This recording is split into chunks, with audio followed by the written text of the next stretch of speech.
Xin chào mọi người, chào các bạn. Hôm nay là Duy tiếp tục có một chuyến đi câu. Thì địa điểm dự định hôm nay mình đi là mình đang đi đến Mộc Hóa các bạn. Hiện tại là Duy đã chạy tới cái đường tỉnh 818 rồi. Hồi sáng nay Duy đi cũng khá là sớm, khoảng 5 giờ rưỡi sáng là đi rồi. Lúc đó thì trời còn tối lắm mấy bạn ơi.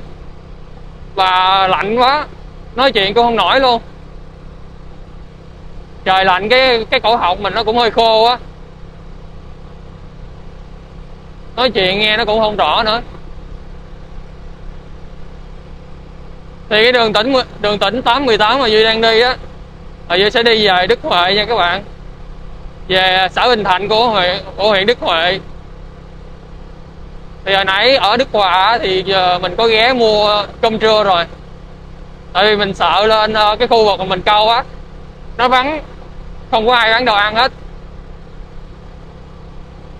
cho nên mình mua đồ ăn trưa sớm. Theo dự tính thì mình sẽ tới cái chợ tên là Dòng Ông Bạn để mà mình ăn sáng ở đó. Sau đó từ chợ Dòng Ông Bạn mình sẽ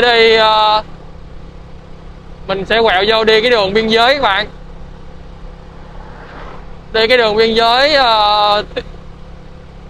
cái ranh giới giữa Việt Nam và Campuchia. Thì mình chạy trên cái đường đó tầm độ hơn 15 cây các bạn. Hơn 15 cây rồi mình sẽ quẹo trái vô xã Bình Thạnh.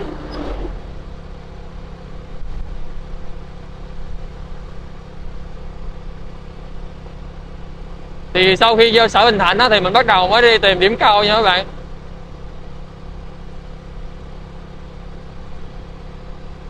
Phải nói là hôm nay thời tiết lạnh quá.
Tô hủ tiếu mì xương đi gì.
A few moments later. Hiện tại thì Duy đã chạy đến mấy con kênh mình có thể câu được rồi các bạn. Này cũng thật sự là chưa tới cái điểm mình mong muốn đâu, nhưng mà mình dòm cái điểm này mình thấy có cá ăn móng nhiều quá, chắc mình sẽ câu thử đây khoảng nửa tiếng gì đó nha mọi người. Bây giờ chắc mình xuống đây, mình sẽ xuống cần ở đây đó để câu thử xem sao. A few moments later. Duy mới giật được con cá trê vàng này các bạn ơi, chưa kịp lắp máy quay nữa. Cá này công nhận ăn dạng ghê, ngon ghê các bạn. Đừng cái trê vàng đây, cái lỗ mình câu đây nè, nước sâu dữ lắm. A few moments later. Bạn nãy giờ lay hoay chưa kịp setup máy quay rồi nữa các bạn, để dính được nhiêu đây cá nè, được 2 cá trê vàng với lại con cá rô. Ủa không làm ở đây con này cũng chết hả ta? Đây còn sống mà, được 2 con. Nãy giờ mình chưa kịp dựng máy quay nữa các bạn, là ăn liên tục luôn, là ăn đứt nhợ hết con nữa, uổng quá. Nãy giờ mới setup xong cái máy quay đây các bạn, câu 2-3 cần luôn, uổng quá.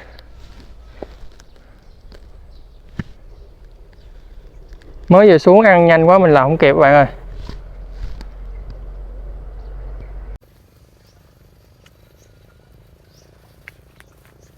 Càng bạn ơi, càng chìm vào các bạn, chìm vào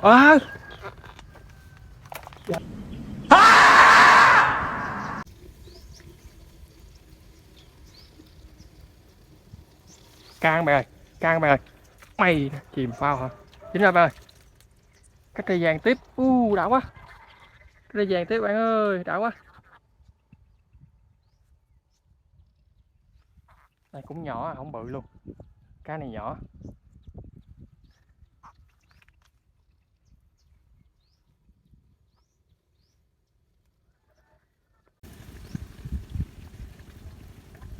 Ê cá ăn, chìm phao bạn ơi, bắt theo rồi, mày dính rồi. Ê cá này bự rồi, cá này bự rồi. Ôi cái cây vàng nữa, đã quá, cây vàng nữa. Con này cũng nhỏ, không bự. Đã chưa, sướng quá bạn ơi. Đây nè, con này nhìn giống cái cây vàng lai quá ta, quá đã.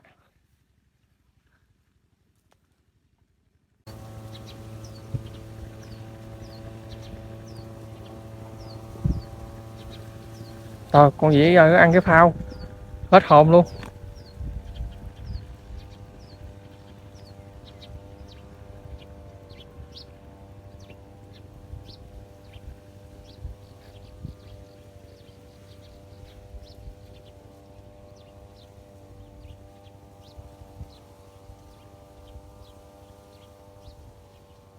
Cái gì rỉa hoài ta.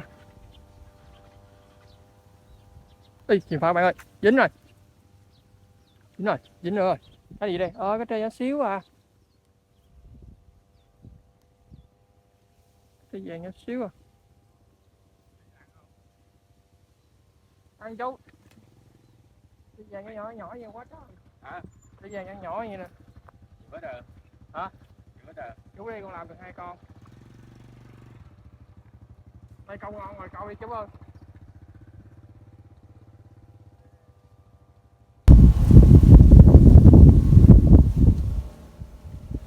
Ê can các bạn, chìm phao rồi.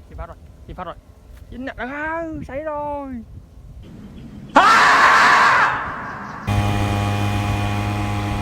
Cá ăn chạy kìa. Để đi rõ ràng cho nên giật nha bạn. Ôi sao kỳ vậy?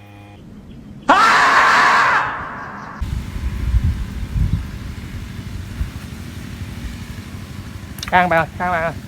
Cái mày dính rồi. Ủa cái gì ta? Cái tre vàng nữa, cái tre vàng nhỏ xíu à. Ủa sao cái tre nhỏ xíu không vậy ta?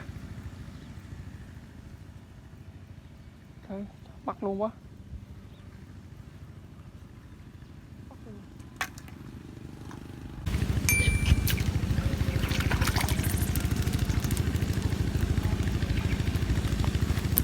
9 con cá trê bạn ơi. Mình câu cần khác bạn ơi, cần bên cái góc này nè, bên góc này đó, bên góc này từng con cá trê này cũng nhỏ, không bự lắm. Cá cái lỗ này đó nhỏ không à. Ui à.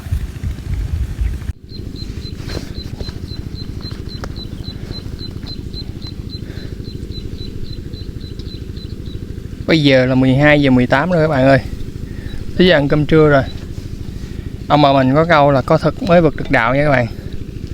5 giờ trưa rồi Duy cũng nghỉ ngơi chút xíu để Duy cho các bạn xem hôm nay Duy ăn món gì nha. 1, 2, 3 mở. Cơm sườn nha các bạn ơi, cơm sườn trứng. Sáng nay mình có đi sớm rồi mình ghé một cái tiệm cơm ở chợ chiều Đức Hòa các bạn, để mua cái hộp cơm này, kêu người ta bỏ vô cái comment này cho mình, rồi sẵn cho mình cái muỗng luôn, quên đem cái muỗng, lấy cái muỗng này. Thôi bây giờ mời các bạn ăn trưa nha. Ăn trưa xong mình ra cái bãi câu này mình chiến tiếp bạn ơi. Đây nè, con kênh nãy giờ mình câu nè. Thật sự thì bây giờ không biết là mình đang ở đâu luôn á. Mình câu không có cá rồi cái mình chạy vòng mình kiếm chỗ mình câu. Cái mình thấy cái chú bên đó ngồi câu á. Cái mình dòm xuống dưới sông thì thấy cá cũng ăn móng nhiều lắm. Cái mình câu thử, nãy giờ mình câu cỡ 5 con cá trê vàng rồi các bạn. Mà có nhiều con nhỏ quá nên mình thả bớt con. Rồi bây giờ mình ăn trưa nha mọi người ơi. A few moments later. Từ lúc ăn trưa luôn tới giờ luôn mới dính thêm con nữa mọi người ơi. Nãy giờ Duy đổi điểm cũng nhiều lắm. Dính con cá trê vàng nữa nè. Đẹp ghê không? Nãy giờ đổi điểm hơi bị nhiều nên không chưa kịp quay nha mọi người. Giờ chắc mình câu cái điểm này luôn quá. Đây nè, quá đẹp luôn nè. A few moments later. Mới chuyển chọt các bạn ơi. 2 cần mà giật luôn 2 con lượt bạn ơi. 2 cá trê nè. Con ghê không? 2 cần luôn. Tới giờ cá ăn rồi các bạn ơi. Quay không kịp luôn, xin lỗi các bạn nha. Trời, uổng quá.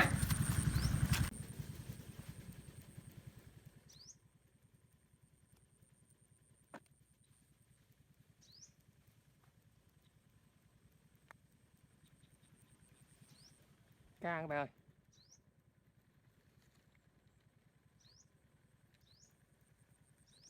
Cá ăn các bạn ơi. Rỉa không à. Chán ghê, con cá gì.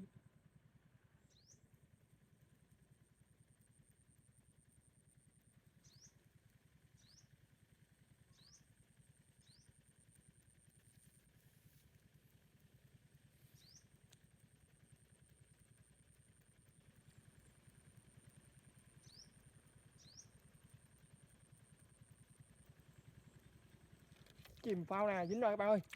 Ui, cá trê vàng đẹp ghê. Ui. Cá trê vàng đẹp ghê nè các bạn ơi. Nè, đã ghê không? Nó canh nãy giờ, ăn cục mồi nãy giờ luôn các bạn.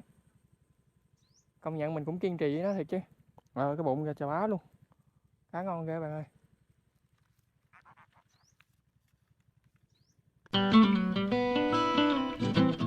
Hiện tại bây giờ là gần 5 giờ chiều rồi các bạn ơi. Thì từ đây mà Duy chạy về nhà phải mất tới ít nào phải 2 tiếng rưỡi lận. Chắc là cái buổi câu hôm nay là Duy sẽ dừng tại đây nha các bạn. Cái con kênh này tuy là nó trống nhưng mà cá rất là nhiều. Mình thấy cá ăn móng rất là nhiều luôn.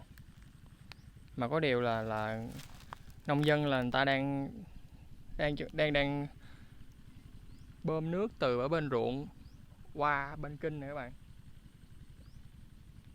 Bởi vậy mà cái nước kênh nó đục dữ lắm. Cá nó cũng chậm ăn chứ thực ra cá nhiều lắm. Thôi bây giờ Duy sẽ review cái lượng cá hôm nay mà Duy câu được ha. Hôm nay câu được rất là nhiều cá trê vàng luôn mọi người. Đây là cái thành quả mà hôm nay Duy câu được nè. Ngon ghê chưa? Quá trời cá trê vàng luôn. Hình như là 10 mấy con á. Đây sáng dễ coi nè.